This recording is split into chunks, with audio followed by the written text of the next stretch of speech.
34 degrees Celsius. My normal body temperature is 34 degrees Celsius medically. It is considered hypothermia and I probably should be dead. My parents and even the doctors were confused why I'm still alive, breathing, and functioning normally. Honestly, I was not always like this. Backslash backslash backslash backslash backslash backslash backslash backslash backslash. My childhood was relatively normal. I was a timid child, preferring the company of dolls instead of playing outside with my older brother and sister. My siblings, Oliver and Lean, were very rambunctious children. Our parents were used to going to the children's clinic occasionally after their horseplay. Unlike me, the two of them liked their scars. It was like a trophy or something in their minds. But we loved each other, and they tried to include me as much as possible in their games. When they played Dragon, Oliver, and Knight, Lean, I was the trapped princess at the castle tower. Sofa, I was the queen, the humble peasant, or even just a passerby with no real roles in the game. But I was happy to be included, and still avoided stitches and bruises. Until the morning of my 6th birthday, I woke up with a terrible pain in my leg. I could not stand from the bed and Lean had to run to our parents' room for help. When Mom pulled down my covers, my right ankle was red and swollen. They took me to the emergency room, thinking I had an extreme allergic reaction to something, but the diagnosis was weirder than they thought. My ankle was broken, and I had bruises on both my legs, as if I had fallen down the stairs.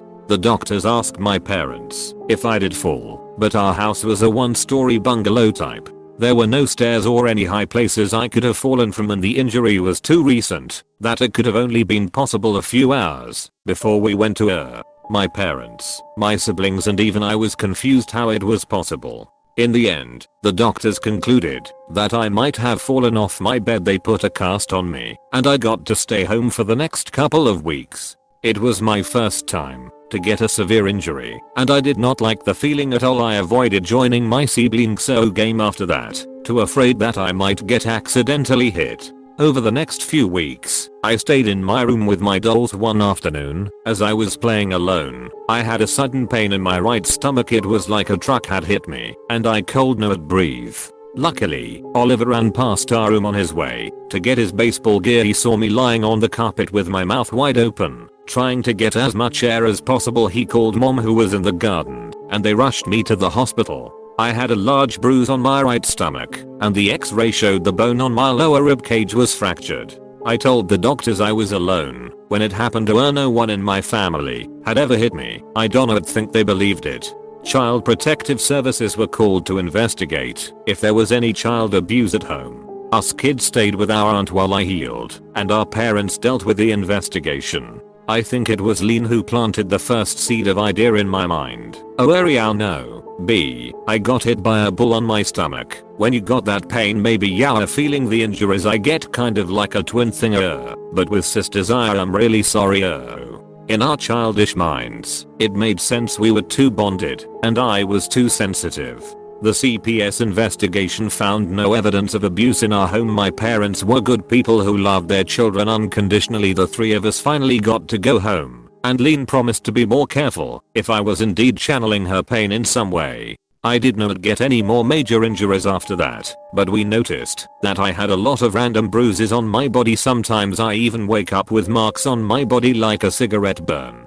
Those hurt a lot. Over the next couple of years, my parents sent me to doctors and specialists trying to figure out if I had some sort of disease causing all those injuries. All my tests were negative. I was in good physical health, but I continued to get marks and bruises on my body. It eventually stopped for a while, and then, when I was 10, it happened again. The five of us were at the park, flying kites or watching the ducks on the pond. I felt the air rush out my body, and my throat closed, and I felt like I was being strangled by an invisible force. The last I saw was my parents frantically calling for help before I passed out. My memories of that time are kind of blurry now, but I remember seeing a kid in my dream.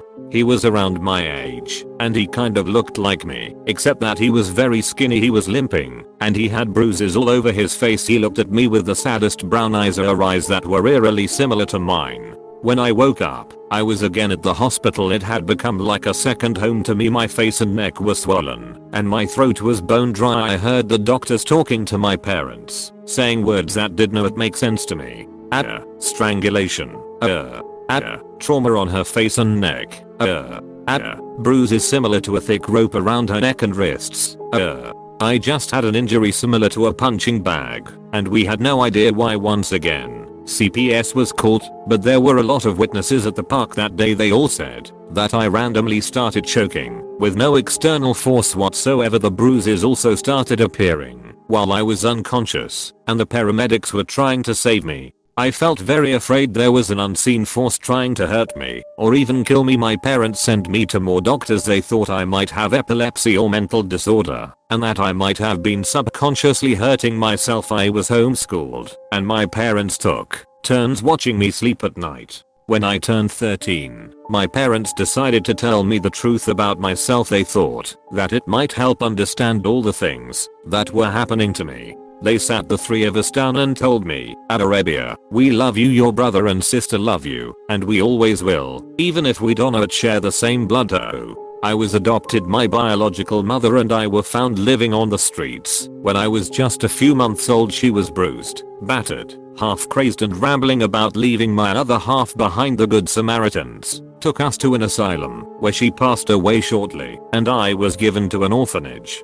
During a church charity event, my parents went to the orphanage to give out toys and stuff. My father said I grabbed his hand and he decided he would never let me go. They adopted me on the spot. After that revelation, I realized I might actually have a mental illness of some kind. My biological mother obviously had it, and I had no idea about my biological father. Since then, I stayed indoors a lot. Whenever I wake up to a new bruise on my body, I just thought that I might have done it to myself. While I was asleep, I did not tell my parents any more injuries, unless I had to go to the hospital. I was diagnosed with schizophrenia, and my psychologist thought that I was subconsciously hurting myself during my sleep.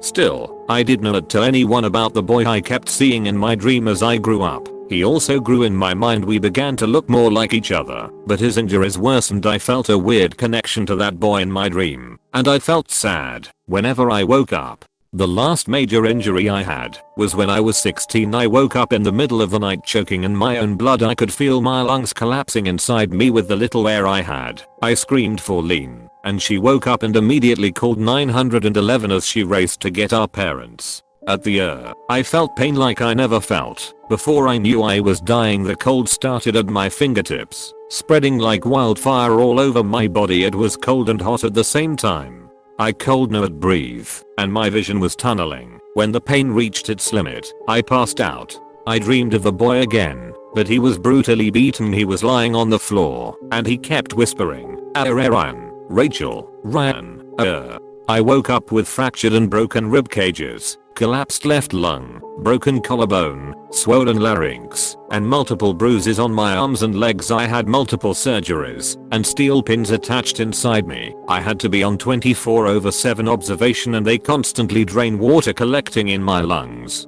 It was the most agonizing year of my life. Aside from the physical therapy I had to do, I was also subjected to multiple sessions with psychologists and psychiatrists. I was depressed and confused. My parents believed I did all those injuries to myself, and they were as depressed as me. Even after my bones and wounds healed, I had to stay at the hospital for constant observation. My vitals were checked every 5 minutes because my heart rate was too slow. My oxygen level was also below normal, and my temperature remained at 34 degrees Celsius. In all medical sense, I should be dead, but I am not. After a year of daily checkup, the doctors finally gave up. In finding the reason for my unusual temperature, I was allowed to go home to continue healing. My parents, my siblings, and I continued seeing a family therapist to deal with the trauma.